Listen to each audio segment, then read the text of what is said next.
Subukan mo naman 'tong gawin sa itlog mo, wag ka lang puro scrambled, sunny side up o nilaga. Ay naku, sinasabi ko sa inyo 'pag natikman niyo 'to hahanap-hanapin niyo yung lasa. Baka nga lagi na kayong gumawa nito at hindi na kayo mawalan ng stock sa bahay. Nagpainit na ako ng tubig kanina at yan kumukulo na. Ilalagay ko na yung ating mga itlog. Gagamit nga pala ako ng 5 itlog. Papakulon ko lamang ito at lulutuin ko ng 10 minutes. At ayan, after 10 minutes ay luto na yung ating mga itlog. I-ice pat ko lamang ang mga ito para ma-stop yung cooking process. Then set aside muna natin ang mga ito. Sisimulan ko namang mag-prepare ng iba pang mga ingredients na kakailanganin. Nagbalat at nag-chop lamang ako ng garlic. Maglalagay din ako ng scallions. At para may kick, maglalagay tayo ng siling haba at siling pula. Depende sa inyo kung gaano kaanghang yung gusto nyo. At yun, pagtas natin ma-ice bat yung ating mga itlog, ay isa-isa na natin itong babalatan. Shoutout po kay Mercy Pianco from Tagum City, Jenny Tomatao from Kuwait, Maria Teresa Ferrer from Batangas, Jawahar Engobata from Qatar, Melly Martin from Nagtipunan, Quirino,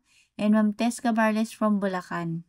Maraming salamat po sa panonood ng aming mga videos. O diba, dali na lang tanggalin yung mga balat. At yun, tapos ko na nga balatan yung mga itlog, isi-set aside ko muna ang mga ito. Sa isang lagayan, pagsasamahin ko lamang yung ating soy sauce, kikoman, water, brown sugar, maglalagay rin tayo ng garlic, scallions, at para may cake, maglalagay tayo ng siling haba at siling pula. Optional lamang ito, pero kung ayaw ng maanghang ay pwede naman. At syempre, ang pinakahuli, maglalagay rin ako ng sesame seeds. Then, kapag nailagay na natin lahat ng mga ingredients, ay hahaluin ko lamang ito ng mabuti. Halo lang ng halo hanggang sa matunaw yung ating brown sugar at mag-combine yung mga ingredients na inilagay natin. Siyempre, para magpantay yung lasa ng ginagawa nating sauce na ilalagay sa ating mga itlog. Then set aside, sa isang lagayan, sisimulan ko lang ilagay isa-isa yung ating mga nilagang itlog. Depende na sa inyo kung anong klaseng lagayan yung gagamitin nyo. Sisimulan ko lang ilagay yung sauce na ginawa natin kanina dun sa ating lagayan. Ibabad lamang natin ang mga ito ng at least 4 hours o kaya ay mas maganda ay overnight para mas kapit na kapit yung lasa. Fast forward nga, after 4 hours, hindi ko na hinintay mag-overnight dahil excited na talaga akong tikman tong ating soy marinated egg. At ayun, nag-iba na nga yung kulay ng itlog dahil sa pagkakababad.